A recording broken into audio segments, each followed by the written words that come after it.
Good day, ladies and gentlemen. I'm Steve Duvall, and this is Sedona.biz News. Today, we're pleased to have with us Barbara Litrell, City Councilor Barbara Litrell, and we're going to talk a bit about commissions and the city and the people of the community here. So, hi, Barbara. Welcome. Hi, Steve. Thank you so much for having me here. And thank you again for coming on. You're welcome. So, there's been a lot of talk around town about this commission and the change of structure. I won't say disillusion. I won't say that people were fired. The change of structure for city commissions. And it'd be nice to hear your side of the story, the city's side of the story. Been approached and talked to a lot of people on the streets who are on these commissions. They're concerned, but I'd really like to share this information with the community so we'll get a balanced coverage of what this is all about. Can we do that, Barbara? Absolutely. Okay, sure. So tell me a bit about the commissions. What happened exactly? Well, it isn't so much that something, quote, happened, as it was a matter of taking a look at the structures of commissions. And first of all, let me just say that whatever we are talking about is my own opinion. I am not speaking for the rest of council or for city staff. Okay, so this is my perspective on this particular issue. Your disclaimer is noted. Thank you very much. But with that in mind, about, I guess, maybe a year and a half ago, the city council asked the staff, the city manager, to have staff take a look at the commission structure in Sedona to see what was working, what might not be working, were there other models that were possible, and so on. And so staff did a fairly extensive report. And what came out of the report was that the commissions seemed to be cumbersome. They were, because of the regulations that are placed on them in terms of all of the meeting necessities, noticing the meetings, the agendas, the follow-up, the recordings, and everything like that. It was very important, and the need to have a quorum and so on. It was important, because they are subject to open meeting laws, that staff was present, taking care of all of this and posting, etc. The bottom line of that part of it was really that it was a very time-consuming effort on the part of staff. And we did find at one point that there were some of our managers who were they were the staff liaison with the commissions, and they were spending 70 hours a week at work. Some of it was on their regular work, and a good portion of it was on commissions. So that was just one aspect of it. You know, when you looked at other parts of it, for example, a lot of people in the community can't or don't want to make a 3-year commitment to being on a commission. And so there are some commissions that couldn't meet on their once-a-month schedule for a period of time because there were openings and they didn't have a quorum. You also have a situation where as far as obviously the expense that's involved is one area of it, but they've gone on for a long time. So, I mean, commissions have been a part of the Sedona structure. The 3-year commitment, the cumbersomeness of the meeting requirements were one part of it, okay? Another part of it came down to productivity of the commissions. And it varies. Some commissions were more productive than others. Some commissions were more productive previously than they are now. But as staff looked at it, there was a comparison of the productivity done between the commissions and also the committee structure that has been functioning in the city for quite a while, where council has a priority and they have staff look at it and figure out how we're going to solve this issue or how we're going to take on this priority. Staff has, in a number of cases, put together task forces and committees. And they provided us with a whole list of the task forces and committees that had been extremely productive. They were given a project, they brought together stakeholders from the community, and they had a timeline, a beginning, a middle, and an end, and got the job done. Just a couple of those examples. One is the Wedloop project, which related to the wastewater treatment plant. Now, that was a council-appointed committee, so they did have open meeting requirements and things like that. However, they had a specific project they were working on. They had a deadline that they were working on, and a group of volunteers from different parts of the community came together with expertise and with interest. And did they solve the problem? Did And get they are the ones conclusion? that brought to the city the recommendations for the 3 ways that we could work on disposing of our effluent. The spraying, the wetlands, that's where the wetlands idea was nurtured, as well as the injection wells. And so you had a group that did the study. You also recently have had the uptown parking issues. We've all heard about the traffic issues uptown. When the consultant did a study on it, it was determined that we're not utilizing the parking spaces that we have. It's not being managed. So staff put together a committee, and it included uptown business people as well as the police department and other stakeholders. And they determined that there were parking places that were privately owned lots, that if we could work out an arrangement to have some of those spaces used for public parking, it would reduce the number of people going around 89A to find a space. Well, this seems like an effective way for the committees to work. You'd get an assignment, a project, you'd be entrusted with finding a solution, you'd be given a deadline, and it would happen that way, and the commission would do its job. The commission or the committee? The committees, I beg your Yes. pardon, the committees.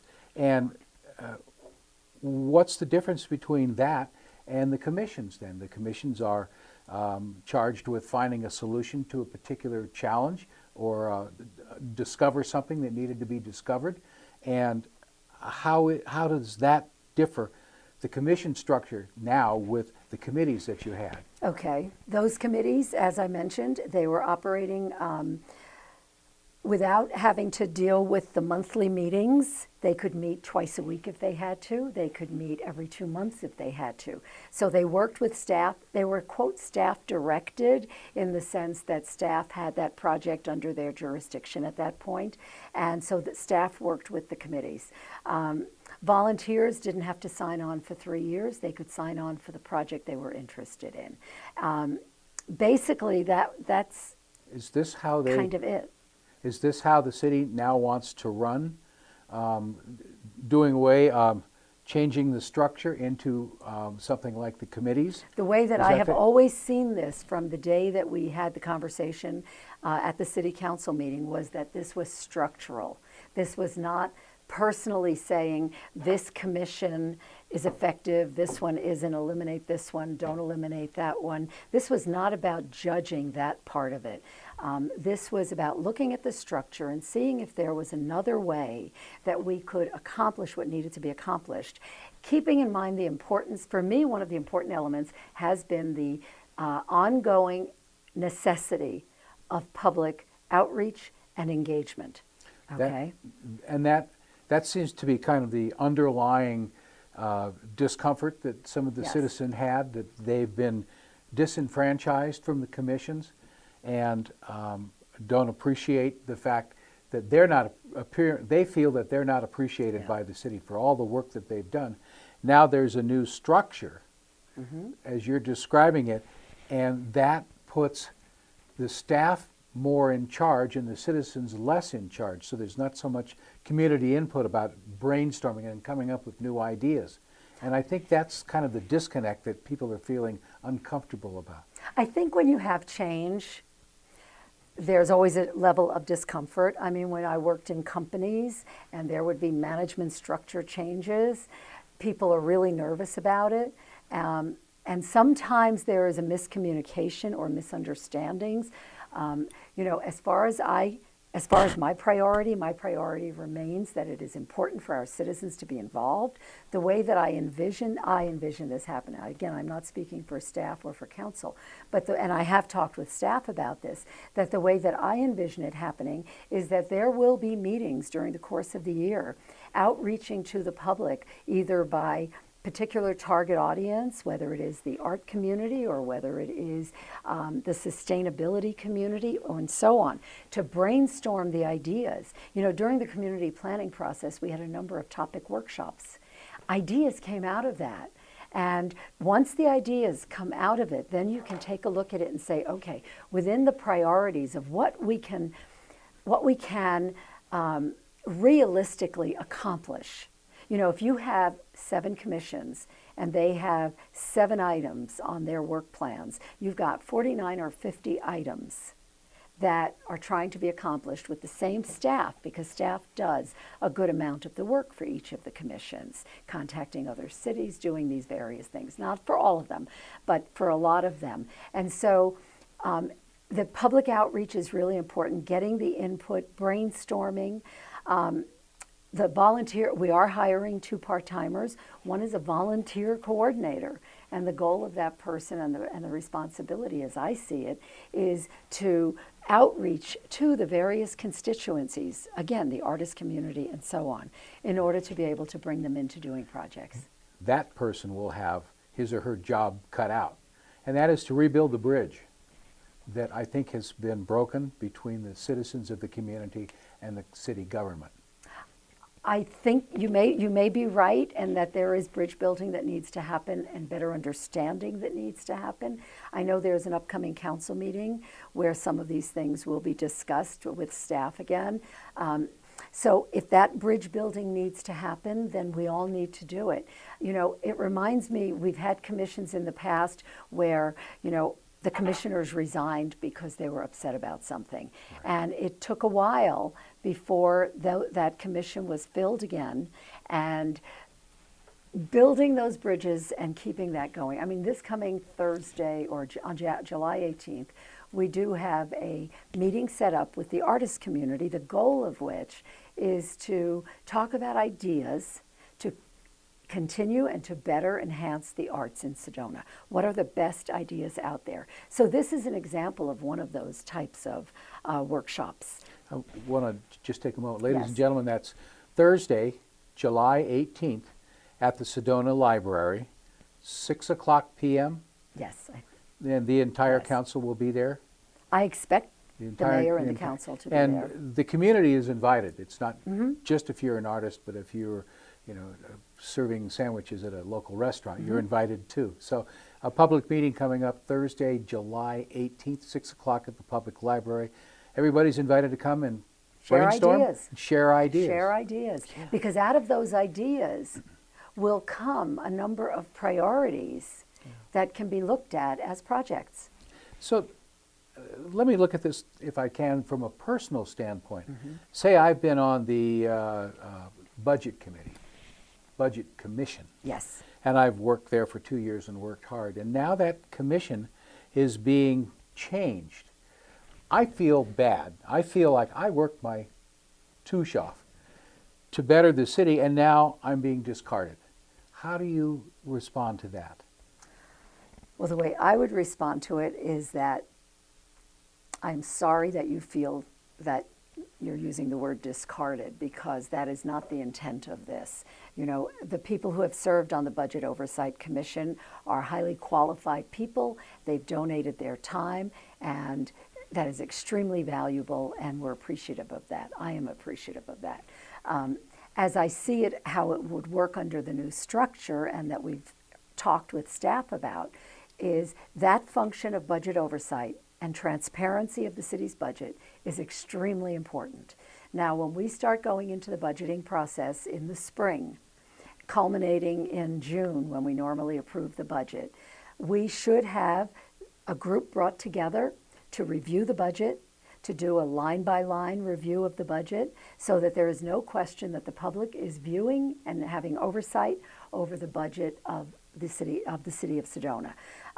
There are other possibilities during the year where a committee can be put together to do an audit on a particular department.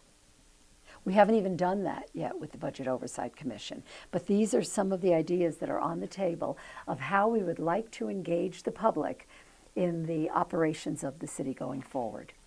So, you know, Sedona is a place like no other. You probably figured. Thank goodness. That's why we love it. So things that work in the outside world, and I sort of hold the vision that Sedona's an island surrounded by national forest instead of ocean.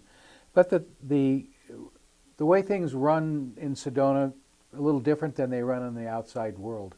And so in order to make things work here, this is an artist community. It's not like, you know, a city in Southern California, for example. And this is an artist and a retirement and a tourist community. So the solutions that could be found in another city are not necessarily the solutions that are working here. And so the decision to change the structure, while that may work in the big city, maybe not so much in here or a more personal level. And so the partnership between the citizens and the community and the government seem to have been damaged.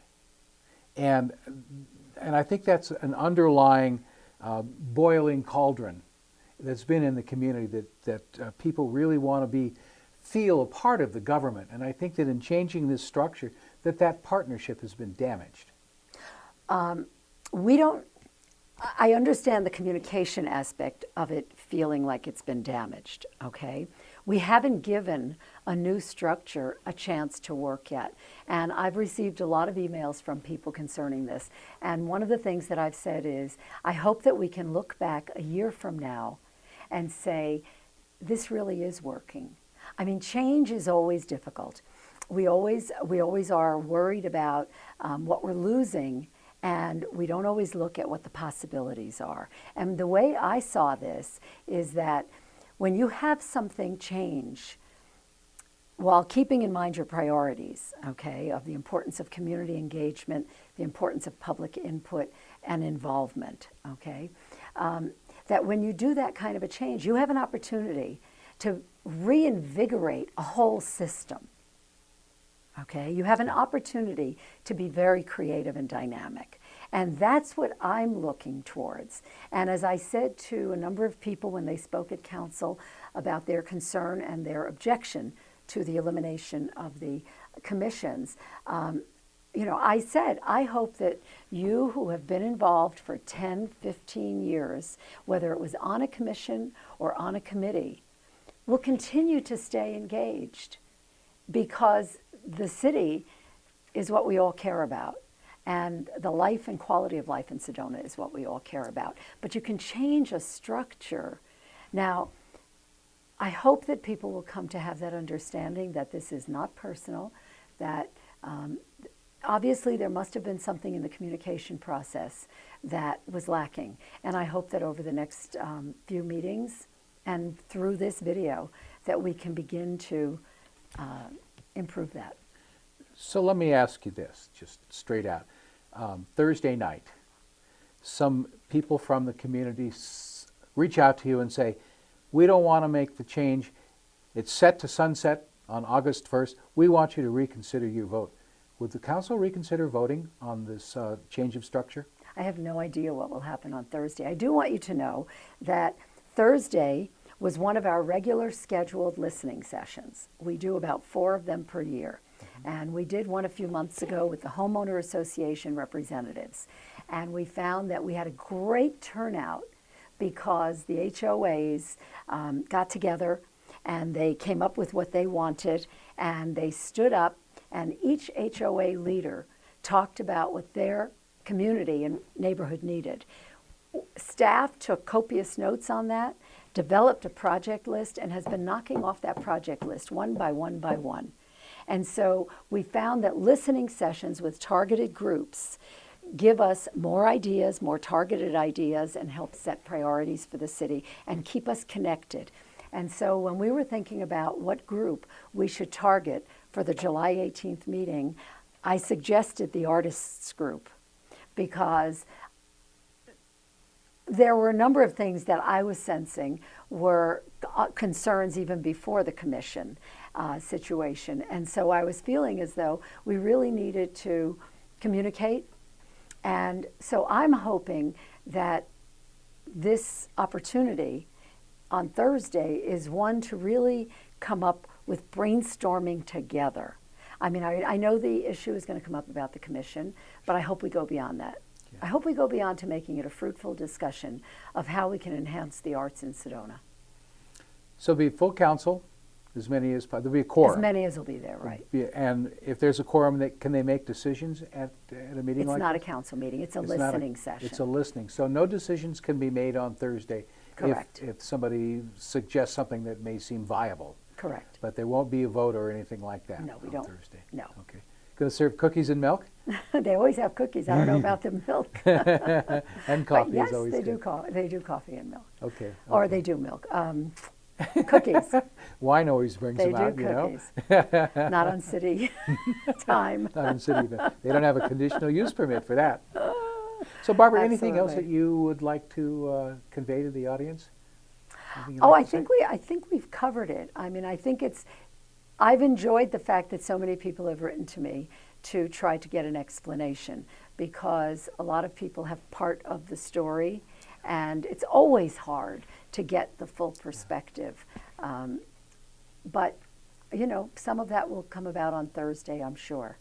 That'll be an opportunity for us to discuss, and I always welcome people calling, writing, and asking so that we can hopefully better communicate. So ladies and gentlemen, that again is Thursday night, the 18th at 6 o'clock at the Sedona Public Library.